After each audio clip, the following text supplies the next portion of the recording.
আসসালামু আলাইকুম। বাংলাদেশ নির্বাচন কমিশনের অফিস সহকারী কাম কম্পিউটার মুদ্রাক্ষরিক 2023 সালে যেই পরীক্ষাটা হয়েছিল সেইটার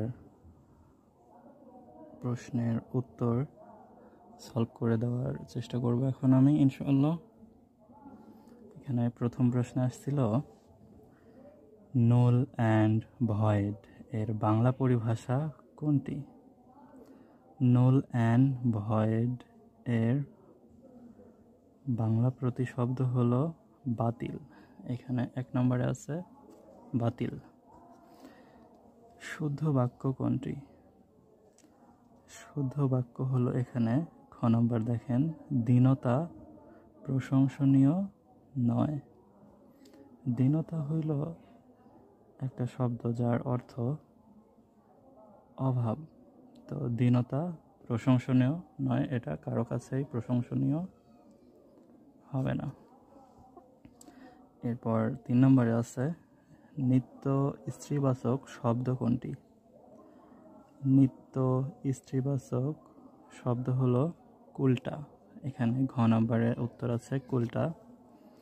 এখানে আরও কিছু নিত্য স্ত্রীবাচক শব্দ যেমন সতীন, সধবা, সৎ মা, ডাইনি, বাইজি, এও, দাই, বিধবা, পেতনি, পরি ইত্যাদি। এরপর 4 নম্বরে আছে পরভৃত শব্দের সমার্থক শব্দ কোনটি?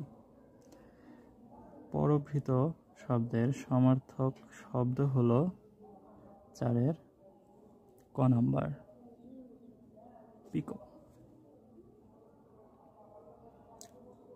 পরভৃত শব্দের সমার্থক আরও কিছু শব্দ আছে যেমন পিক, কোকিল, পরপুষ্ঠ, অন্নভৃত, কাকপুষ্ট, বসন্তদূত ইত্যাদি।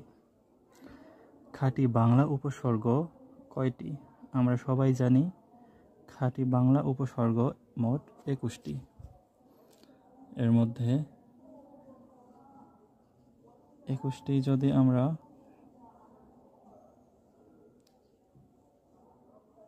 মনে রাখার চেষ্টা করি তাহলে অ, অঘা, অজ, অনা, আ, আরো, আনো, আব, ইতি, উন, কদ, কু, নিপাতি, বিভর, রাম, স, শাশু, হা। আচ্ছা, অন্যদিকে তৎসম বা সাংস্কৃতিক উপসর্গ হচ্ছে মোট 20টি। শব্দ